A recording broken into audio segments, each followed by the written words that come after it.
संपूर्ण रामायण कथा बालकांड विश्वामित्र का पूर्व चरित्र।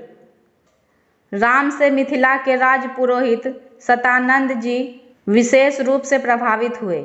सतानंद जी ने कहा, हे राम, आप बड़े सौभाग्यशाली हैं कि आपको विश्वामित्र जी गुरु के रूप में प्राप्त हुए हैं। वे बड़े प्रतापी और तेजस्वी महापुरुष हैं।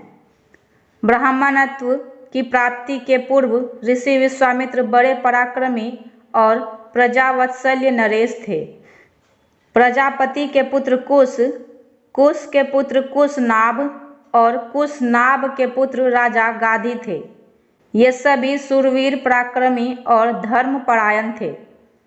विश्वामित्र जी उन्हीं गाधी के पुत्र हैं। एक बार राजा विश्वामित्र अपनी सेना के साथ वशिष्ठ ऋषि के आश्रम में गए। चूंकि उस समय वशिष्ठ जी ईश्वर भक्ति में लीन होकर यज्ञ कर रहे थे, विश्वामित्र जी उन्हें प्रणाम करके वहीं बैठ गए। यज्ञ क्रिया से निवृत्त होने पर वशिष्ठ जी ने विश्वामित्र जी का बहुत आदर सत्कार किया और उनसे कुछ दिन आश्रम में ही रहकर आतिथ्य ग्रहण करने का अनुरोध किया। इस पर यह सोचकर कि मेरे साथ विशाल सेना है और सेना सहित मेरा आतिथ्य करने में वशिष्ठ जी को कष्ट होगा, विश्वामित्र जी ने नम्रतापूर्वक विदा होने की अनुमति मांगी।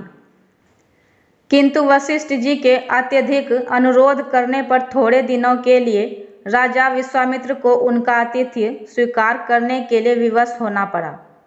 राजा विश्वामित्र के आतिथ्य स्वीकार कर लेने पर वशिष्ठ जी ने कामधेनु गौ का आह्वान किया और उससे विश्वामित्र तथा उनकी सेना के लिए 6 प्रकार के व्यंजन तथा समस्त प्रकार की सुविधाओं की व्यवस्था करने की प्रार्थना की।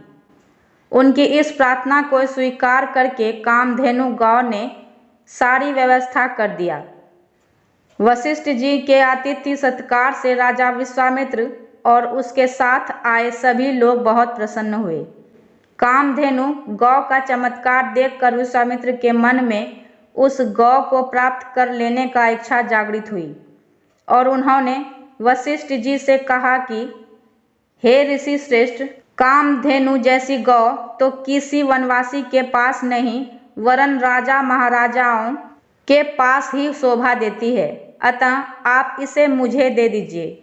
इसके बदले में मैं आपको सहस्त्रों स्वर्ण मुद्राएं दे सकता हूँ। इस पर वशिष्ठ जी बोले, हे राजन, यह गौ ही मेरा जीवन है और इसे मैं किसी भी कीमत पर किसी को नहीं दे सकता।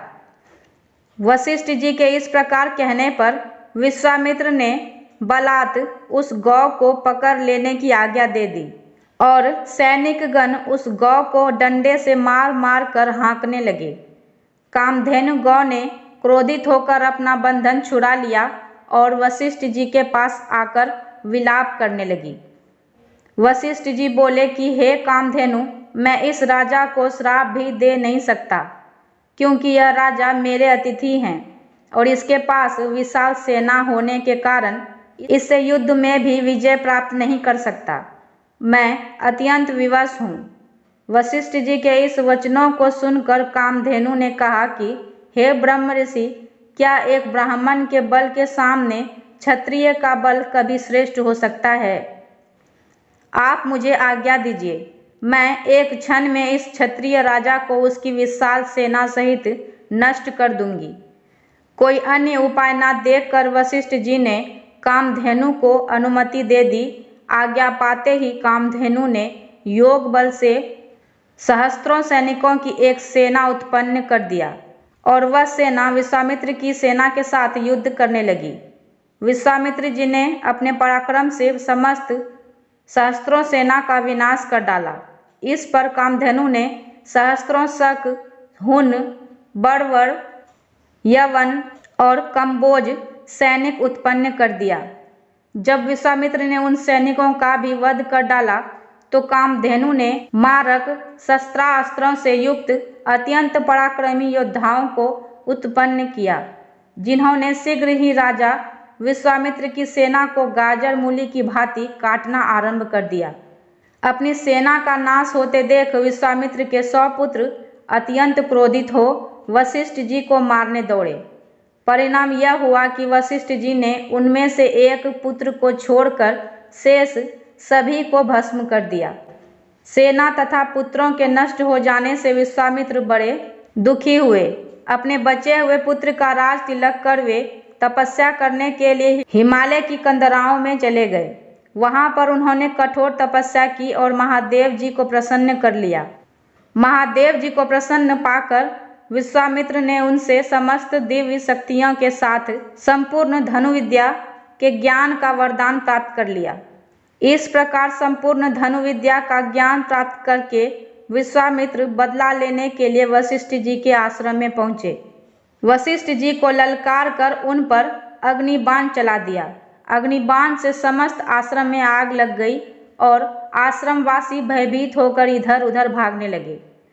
वशिष्ठ जी ने भी अपना धनुष संभाल लिया और बोले कि मैं तेरे सामने खड़ा हूँ, तू मुझ पर वार कर। आज मैं तेरे अभिमान को चूर चूर करके बता दूंगा कि क्षत्रु बल से ब्रह्म बल श्रेष्ठ है। क्रोधित होकर विश्वामित्र ने एक के बाद एक अग्न्यास्त्र, वरुणास्त्र, रुद्रास्त्र, इंद्रास्त्र तथा पाशुपास्त्र एक साथ छोड़ा, जिन्हें वशिष्ठ जी ने अपने मारक अस्त्रों से मार्ग में ही नष्ट कर दिया। इस पर विश्वामित्र ने और भी अधिक क्रोधित होकर मानव, मोहन, गंधर्व, जुम्भन, दारण, वज्र, ब्रह्मपाश, कालपाश, वरुणपाश, विष्णु चक्र, मंथन, कंकाल, मुसल, विधाधर, कालास्त्र आदि सभी अस्त्रों का प्रयोग कर डाला। वशिष्ठ जी ने उन सबको नष्ट करके ब्रह्मास्त्र छोड़ने के लिए जब अपना धनुष उठाया तो सब देव, किन्नर आदि भयभीत हो गए। किंतु वशिष्ठ जी तो उस समय अत्यंत क्रोधित हो रहे थे। उन्होंने ब्रह्मास्त्र छोड़ ही दिया। ब्रह्मास्त्र के भयंकर ज्योति और गगन भेदी नाद से सारा संसार पीड़ा से तड़पने लगा।